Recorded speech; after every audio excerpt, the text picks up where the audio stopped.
नमस्कार दोस्तों, स्वागत है आपका अपने YouTube channel Rahul Savarna GS पर। दोस्तों, आप देख रहे होंगे अभी ग्रुप डी का जो लगातार एग्जाम चल रहा है, उसमें मिरर का क्वेश्चन, लेंथ का क्वेश्चन बच्चा का पसीना उतार दिया है। जबकि बहुत टफ क्वेश्चन नहीं पूछ रहा है, बस थोड़ा सा मॉडरेट कर दे रहा है, डायरेक्ट नहीं बल्कि इनडायरेक्ट कर दे रहा है। तो बच्चे कहते हैं कि सर बाप रे बाप, क्वेश्चन बहुत मॉडरेट पूछ रहा है, न्यूमेरिकल पूछ दे रहा है, फॉर्मूला पूछ दे रहा है, बहुत परेशान है। तो हम वादा करते हैं आपसे कि जितने भी टाइप के न्यूमेरिकल अभी आपसे ग्रुप डी में पूछ रहा है, प्रत्यक्ष के सामने प्रमाण की कोई आवश्यकता नहीं है। हम ग्रुप डी एग्जाम से 15 दिन पहले हम खत्म कर चुके हैं सारे फिजिक्स और केमिस्ट्री के टॉपिक वाइज न्यूमेरिकल। आप हमारे चैनल राहुल सवर्णा जीएसपी को ओपन कीजिएगा, प्लेलिस्ट में जाइएगा और न्यूमेरिकल का अलग से फोल्डर बना हुआ है, उसको खोलिएगा।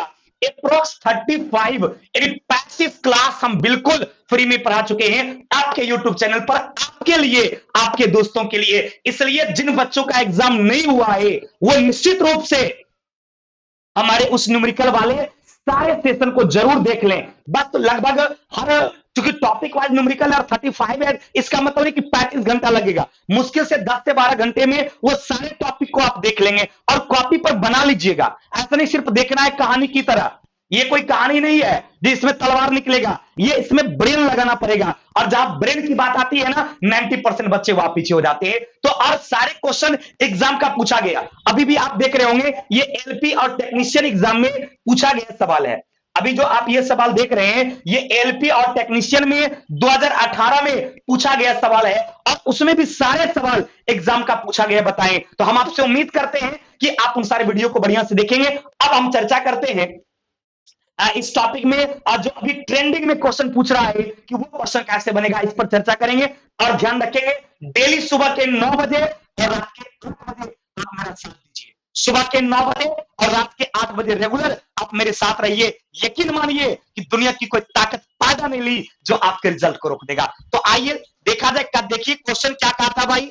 ये क्वेश्चन कहता है कि वास्तविक प्रतिबिंब पाने के लिए, यानी इमेज कैसा चाहिए भाई, तो इमेज रियल चाहिए। तो कहता है कि वास्तविक प्रतिबिंब पाने के लिए एक वस्तु 20 सेंटीमीटर फोकस दूरी वाले, यानी उस वस्तु का फोकस दूरी कितना है भाई, 20 सेंटीमीटर है। तो क्लियर है, एफ का मान कितना दिया हुआ है, एफ का मान दिया हुआ है 20 सेंटीमीटर। कहता है फोकस दूरी वाले, और दर्पण कौन सा है भाई, तो वो अवतल दर्पण है। कहता 30 सेंटीमीटर की दूरी पर रखी हुई है। कहता अवतल दर्पण से वस्तु को कितने डिस्टेंस पे रखा हुआ है, तो 30 सेंटीमीटर डिस्टेंस पे रखा हुआ है। यानी यू का मान कितना दे दिया भाई, यू का मान दे दिया 30 सेंटीमीटर। तो क्वेश्चन कहता है कि प्रतिबिंब की दूरी क्या होगा, यानी आपसे भी का मान पूछा। किसका मान पूछा बउआ रे, तो आपसे भी का मान पूछा। तो आपको पता है मिरर में फॉर्मूला क्या होता है, 1/v प्लस 1/u बराबर 1/f, 1/v प्लस 1/u बराबर 1/f। तो 1/v प्लस 1/u बराबर 1/f।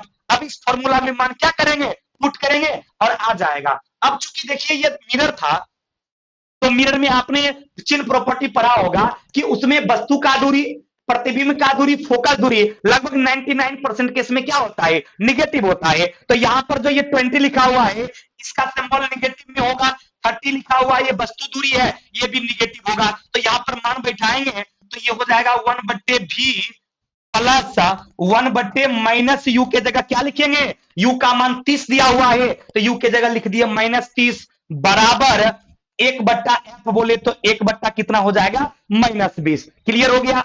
अब यदि इसको और तोड़ेंगे तो 1/v बराबर क्या हो सकता है, 1/-20, प्लस इंटू माइनस माइनस, अपने मैथ में पढ़ा होगा, plus into minus minus, plus into plus plus, minus into minus plus, minus into plus minus, यहां हो जाएगा माइनस। और जब बाबू इधर माइनस में है और उधर में जाएगा तो क्या होगा, प्लस में होगा। तो प्लस हो गया कितना, 1/30, यानी 1/v बराबर 1/-20 प्लस 1/30। अब इसको ऊपर लेके जाइए, क्या करेंगे, तो 1/v बराबर ये कितना हो जाएगा भाई, 20 और 30 का एलसीएम लेंगे तो कितना, 60 हो जाएगा। तो ये हो गया 60, उसके बाद 20 दिया 60, यहां हो जाएगा -3 प्लस 30 दूना 60, तो वहां हो जाएगा 2। तो इसका मतलब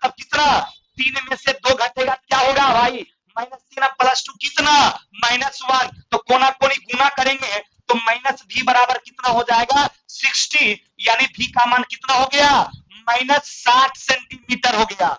v का मान कितना हुआ बउआ रे, तो v का मान -60 सेंटीमीटर हुआ। इसका मतलब क्या, ये उसके प्रकृति को बतलाता है, अर्थात उसकी प्रतिबिंब की दूरी कितना हो जाएगी 60 सेंटीमीटर। है किसी ऑप्शन में क्या, ऑप्शन नंबर ए में है, तो इसका आंसर क्या हो गया भैया रे, तो इसका आंसर हो गया 60 सेंटीमीटर।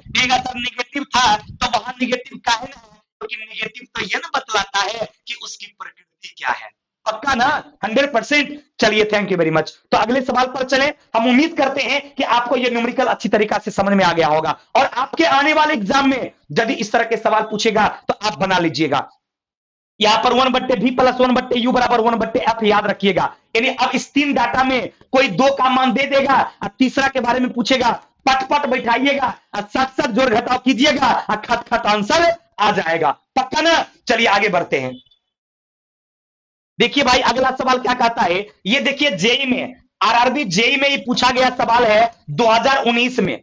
आरआरबी जेई 2019 का पूछा गया सवाल है, कहता है कि एक उत्तल लेंस की फोकल दूरी 2.5 मीटर है। और आपके ग्रुप डी में भी अभी जो आपका एग्जाम हुआ है इस तरह का एक सवाल सिटिंग में पूछा गया था, और आने वाले एग्जाम में भी पूछा जा सकता है, इसलिए एकदम गौर से देखिएगा। इसमें फोकल दूरी का मान कितना दे दिया 2.5 मीटर, और आपसे पूछा क्या उसकी क्षमता क्या होगा। तो ध्यान देंगे, लेंस की क्षमता निकालने के लिए फॉर्मूला क्या बताए थे, P बराबर बताए थे 1/f। लेंस की क्षमता के लिए फॉर्मूला क्या होता है, P बराबर 1/f।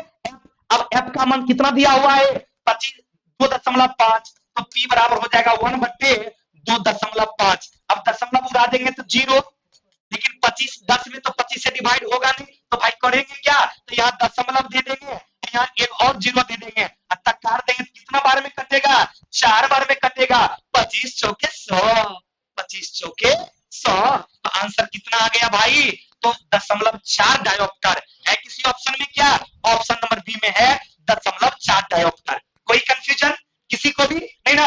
चलिए इसी तरह से आप लोग मेरा साथ देते रहिए, सुबह के 9 बजे रात के 8 बजे एकदम इंपॉर्टेंट टॉपिक लेकर हर दिन हम आपके साथ रहेंगे, एकदम ग्रुप डी के वर्तमान पैटर्न को देखते हुए। इसलिए आप लोग देखना ना भूले, सुबह के 9 बजे और रात के 8 बजे, और मैक्सिमम बच्चों को शेयर कीजिए बाबू, क्योंकि आपको पता है कि हम पहले दूसरे प्लेटफॉर्म पे पढ़ाया करते थे, लेकिन अब जब खुद स्टार्ट किए हैं तो 1 से 1.5 महीना हुआ है, और आप लोग यदि सपोर्ट करेंगे तो हम उन सारे बच्चों तक पहुंच जाएंगे जिन बच्चों के दिल में साइंस पढ़ने की तमन्ना होगी, उनके मन में साइंस के अच्छे शिक्षकों का रिसर्च होगा, तो यकीन मानिए कि हम पर आकर वो रिसर्च खत्म हो जाएगा। इसलिए मेरे दोस्त आप लोग निश्चित रूप से अपने दोस्त में शेयर कीजिए, जो सब्सक्राइब नहीं किए हैं वो सब्सक्राइब जरूर कर लीजिए, लाइक और शेयर कीजिए, ताकि हम हर बच्चों तक पहुंच सके। यदि आपको समझ में आ रहा होगा तो आप लोग बिल्कुल एक आध बार आई लव यू लिख दिया कीजिए, ताकि देखने के बाद मेरा मन बहुत खुश हो जाता है। एक आध बार बाबू तुम लोग लिखा करो, पक्का ना, लिखेगा ना। चलिए थैंक यू वेरी मच। तो आइए सवाल समझ में आ गए। आंसर P बराबर फॉर्मूला क्या हो गया, कभी भी कैपेसिटी पूछेगा, क्षमता पूछेगा, याद रखिएगा P बराबर 1/f। यदि मीटर में है तो चेंज करने की कोई आवश्यकता नहीं है, सेंटीमीटर में रहेगा तो उसको मीटर में पहले ये चेंज कर लीजिएगा, सेंटीमीटर में रहेगा तो मीटर में चेंज करके उसको कर लीजिएगा। चलिए आगे बढ़े। देखिए अगला सवाल, ये ग्रुप डी में पूछा गया सवाल है, 15 तारीख को भी और 22 तारीख 2018 में आपसे भी इस तरह के सवाल पूछ सकते हैं। ये सवाल क्या है, कहता है कि 10 वोल्ट के विभवांतर, ये इसमें किसी एक टॉपिक का क्वेश्चन नहीं बाबू, ये मिसलेनियस टाइप का टॉपिक है, ये समझिए रिजल्ट मेकर।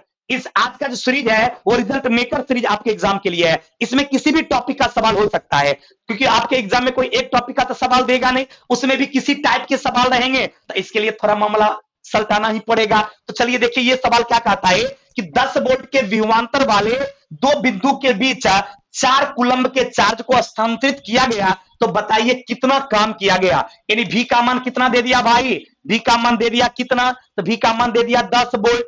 उसके बाद Q का मान कितना दे दिया भाई, Q का मान दे दिया चार्ज कूलम, तो क्या बोला W, तो आपने फॉर्मूला पढ़ा होगा W बराबर V इंटू क्यू, क्योंकि V बराबर W बट्टे Q होता है ना, विभवांतर बराबर कार्य बट्टे आवेश, तो उसी तरह से W बराबर क्या हो जाएगा, तो W बराबर V इंटू क्यू। ऑलरेडी हम आपको वर्क एनर्जी एंड पावर का ऑलरेडी हम आपको न्यूमेरिकल पढ़ा चुके हैं, तो वहां से आपको इसके बारे में एकदम टॉपिक वाइज न्यूमेरिकल है, आप उसको आराम से देख सकते हैं और फायदा उठा सकते हैं। तो आइए यहां पर है V बराबर W बराबर V क्यू, तो अब बैठा दीजिए V का मान कितना 10 और Q का मान कितना 4, तो 10 चौके 40, तो आंसर क्या हो जाएगा 40 जूल, क्योंकि कार्य का एसआई मात्रक क्या होता है, कार्य का एसआई मात्रक जूल होता है। देखेंगे एसआई यूनिट से क्वेश्चन पूछा था ना कि टेम्परेचर का एसआई मात्रक क्या होता है, तो याद रखेंगे तापमान का एसआई मात्रक केल्विन, कार्य का एसआई मात्रक जूल होता है, कोई कंफ्यूजन नहीं। ऊर्जा का भी एसआई मात्रक जूल होता है और शक्ति का एसआई मात्रक वाट होता है, पक्का ना। चलिए तो आंसर क्या होगा 40 जूल। किस ऑप्शन में भाई, ऑप्शन नंबर सी में है, तो आंसर क्या हो जाएगा रे बउआ, ऑप्शन नंबर सी हो जाएगा, पक्का ना। चलिए अगला सवाल कहता है कि 220 वोल्टेज आउटपुट वाले जनरेटर को 1100 वाट की पावर वाली मोटर से जोड़ने पर प्राप्त होने वाली विद्युत धारा का मान क्या होगा। गौर कीजिएगा, नहीं कितना वोल्टेज का आउटपुट वाला जनरेटर है, यानी भी का मान कितना दिया हुआ है, तो भी का मान दिया है 220 वोल्ट। भी का मान कितना दिया हुआ है, तो भी का मान 220 वोल्ट दिया हुआ है। और कितना पावर का क्या कहते हैं, ये बैटरी है भाई, कितना पावर वाली मोटर से जोड़ा गया, तो पी का मान दिया हुआ है कितना 1100 वाट, यानी पावर कितना वाट, तो पावर 1100 वाट। देखिए जो क्वेश्चन में दिया हुआ है हम उसको लिख दिए, पावर दिया हुआ है 1100 वाट, अभी का मान दे दिया 220 वोल्ट। क्या पूछा, आई का मान क्या होगा, यानी आई बराबर वाट। तो आपने एक फॉर्मूला पढ़ा होगा, पी बराबर भी आई, भी आई पढ़े है ना, तो जब ये पी बराबर, जब आप भी बटे आई, एक मिनट हैंग कर रहा है, एक मिनट बाबू ध्यान देंगे बाबू। तो आपने एक फॉर्मूला पढ़ा होगा, नहीं पी बराबर भी आई, तो आई बराबर क्या होगा भाई, पी बराबर भी आई होगा तो आई बराबर हो जाएगा पी बट्टा भी। आई बराबर क्या हो, जब पी बराबर भी आई होगा तो आई बराबर पी बट्टा भी हो जाएगा। पी का मान कितना दिया हुआ है भाई, तो पी का मान दिया हुआ है 1100 और बी का मान कितना दिया हुआ है, बी का मान 220 दिया हुआ है। अब काट दीजिए, एक जीरो कट जाएगा, अब बचा कितना 110 बट्टा 22। 110 बट्टा 22 का मतलब कितना बार में कटेगा, तो 5 बार में कटेगा, तो क्लियर हो गया।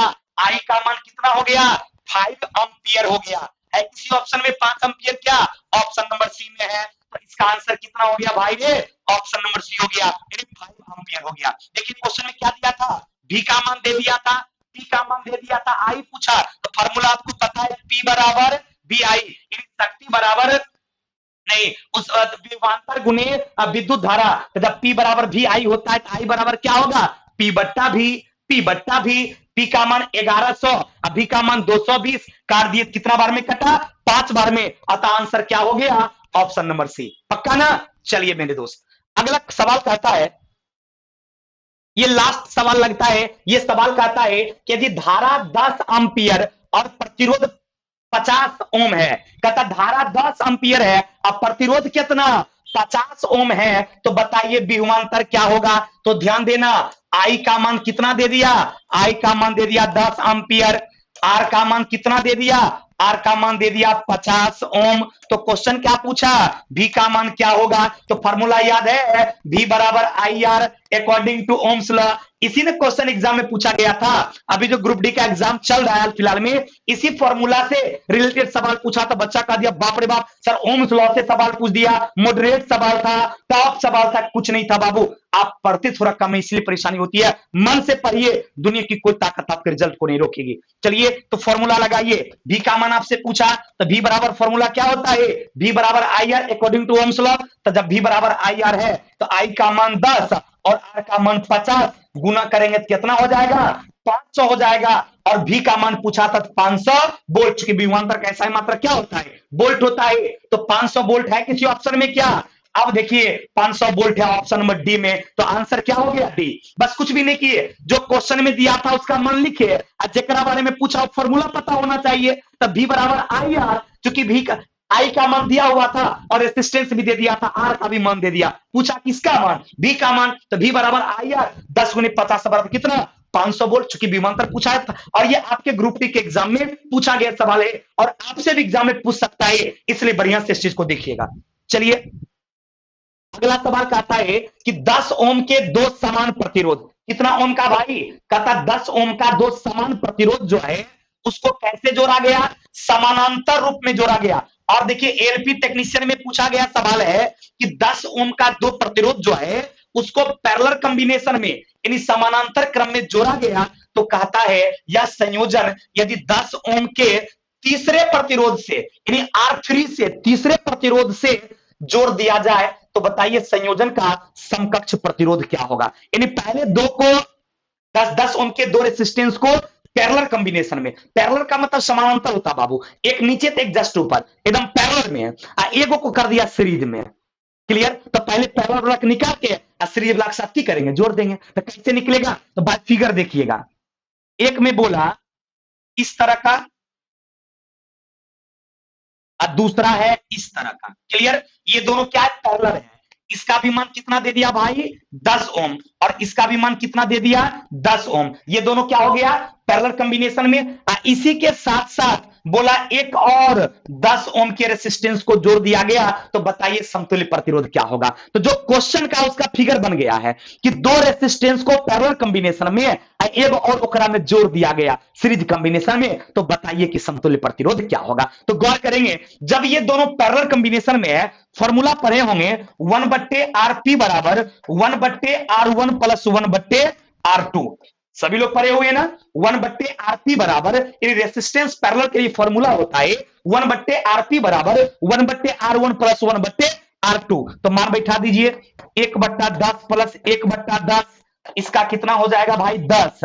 ये हो जाएगा कितना 1/1 2 यानी 1 10 से कम 1 10 से कम 1 1/1 2 ये हो गया 2/10। कितना बट्टा 10 हो गया भाई रे, ये 2/10 का मतलब कितना 1/5। तो गौर कीजिएगा 1/RP का मान जब 1/5 आ गया तो आरपी का मान क्या हो जाएगा, आरपी का मान हो जाएगा 5। आरपी का मान क्या हो गया 5। तो इसका मान कितना निकल गया भाई, तो इसका मान निकल गया 5 ओम और ये कितना है 10 ओम। तो सीरीज कॉम्बिनेशन में क्या होता है आर एस बराबर होता है R1 प्लस R2। तो R1 का मान कितना आ गया 5, जो पैरेलल कॉम्बिनेशन में था उसका वैल्यू तो 5 आ गया तो यहां पर हो जाएगा 5 अब प्लस ये जो दूसरा का मान कितना था 10 तो ये हो जाएगा 10 बराबर कितना 15। तो कितना हो गया उसका समतुल्य प्रतिरोध 15 ओम है। किसी ऑप्शन में क्या, ऑप्शन नंबर सी में है। तो इसका आंसर क्या होगा भाई रे, ऑप्शन नंबर सी। क्लियर हो गया कि 10 ओम के दो प्रतिरोध को पैरेलल कॉम्बिनेशन में, तो जब पैरेलल कॉम्बिनेशन में किया गया तो इसका निकाल लिए 1/RP बराबर 1/R1 प्लस 1/R2। टोटली काट खोट के आंसर कितना आ गया 5 ओम। अब इसका मान 5 ओम आ गया, 10 ओम है तो सीरीज कॉम्बिनेशन में क्या करते हैं दोनों रेसिस्टेंस को जोड़ देते हैं। तो 5 + 10 बराबर कितना 15। तो आंसर क्या हो जाएगा, तो आंसर हो जाएगा 15 ओम जो कि ऑप्शन नंबर सी में है। कोई कंफ्यूजन, चलिए थैंक यू। ये टॉपिक समाप्त होता है। यानी अभी जो आप पढ़ रहे थे कुछ मिसलेनियस टाइप्स के सवाल, कुछ रेसिस्टेंस का भी था, मिरर का भी था और कुछ वर्क का भी था। तो इस तरह से मिसलेनियस टाइप के टॉपिक जो है हम हर दिन या तो सुबह में 9 बजे या तो रात के 8 बजे हम आपके साथ रहेंगे कि आप दोनों टाइम लाइव आने का प्रयास कीजिएगा, क्योंकि जिंदगी ना मिलेगी दोस्त दोबारा। अभी जो जिंदगी आपको मिला है ये दोबारा मिलने वाला नहीं है, इसलिए जियो जान लगा दो किसी तरह से नौकरी हो जाए। और नौकरी कोई छोटा नहीं होता है, चाहे ग्रुप डी का हो या ग्रुप सी का या ग्रुप बी का या ग्रुप ए का। क्लियर। तो कोई नौकरी लेनी है तो आपको रात के 8 बजे और सुबह के 9 बजे मेरा साथ देना होगा और शेयर करके मेरे दोस्तों तक, आप अपने दोस्तों तक मेरे दोस्त पहुंचाने का मुझे काम कीजिए, ताकि हम समाज की अंतिम पंक्ति में बैठे हर बच्चे जिनके दिल में तमन्ना है एक अच्छे साइंस टीचर की, मुझ पर आकर उसकी खोज खत्म हो जाएगी। हम इतना आपको विश्वास दिलाते हैं। Thank you very much. आज की सेवा यहीं तक, फिर मिलते हैं अगले क्लास में। धन्यवाद।